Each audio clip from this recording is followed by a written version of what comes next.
Today, we're going to be talking about one rule that you should absolutely be following as a filmmaker.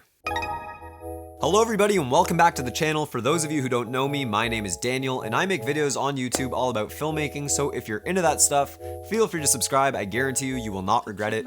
But in today's video, we're going to be talking about the 180-degree shutter rule. I'm sure a bunch of you already know about this rule, but for those of you who don't, it is critical that you understand it because it will make a massive impact on how your videos come across to your audience. So what is the 180-degree shutter rule? Basically, the rule states that you should be using a shutter speed that is 1/2 times your frame rate when you're recording video. For example, if you're using a frame rate of 24 frames per second like I am right now, then your shutter speed should be 1/48 because 2 times 24 is 48. Of course, my camera does not offer a shutter speed of 1/48, so I use 1/50 because that is the next closest thing. Similarly, if you're shooting in a frame rate of 120 frames per second, then your shutter speed should be 1/240, but my camera, of course, does not offer this shutter speed, so I'm going to be using a shutter speed of 1/250. So a lot of people get frame rate and shutter speed confused, so I want to make it clear what the difference is. Your frame rate is how many frames or stills there are within each second of your video,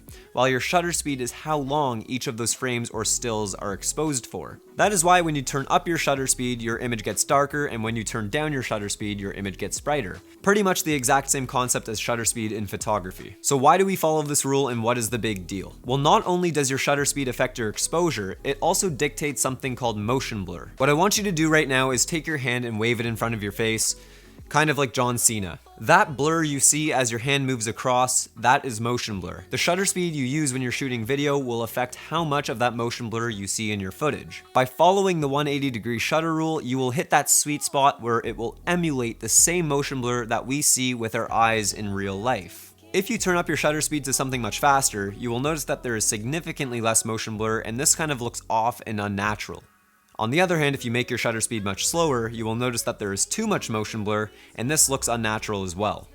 So like I said, the 180-degree shutter rule really gives you that sweet spot right in the middle where your motion blur will resemble that of what we see in real life with our own eyes. That being said, sometimes we go outside to shoot in the daylight and it's too bright to keep our shutter speed that low. Our ISO is already as low as it can go, and we don't want to adjust our aperture because we want a nice shallow depth of field. As a result, our only option is to crank our shutter speed to something stupid high like 1/4000. If you're making your videos like this, then something will look off to your audience whether they know it or not. The footage won't look natural and have the same motion blur that we see in real life.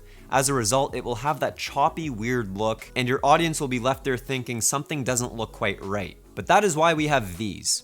This is a variable neutral density filter, or ND filter, and what it does is it goes on the front of your lens, and as you turn it, it begins to block out light entering the lens. This way you can completely control your exposure without adjusting any of the settings on your camera, and overall your video will just look a hell of a lot better. So I highly recommend getting one of these, and as a matter of fact, I will even put a link down in the description to where you can get one. So that's the 180-degree shutter rule in a nutshell. If you guys found this video helpful or at least enjoyable, please hit it with a thumbs up. Do not forget to subscribe and leave a comment down below letting me know if you knew about this rule or if you will use it in the future, and I will see you guys in the next one.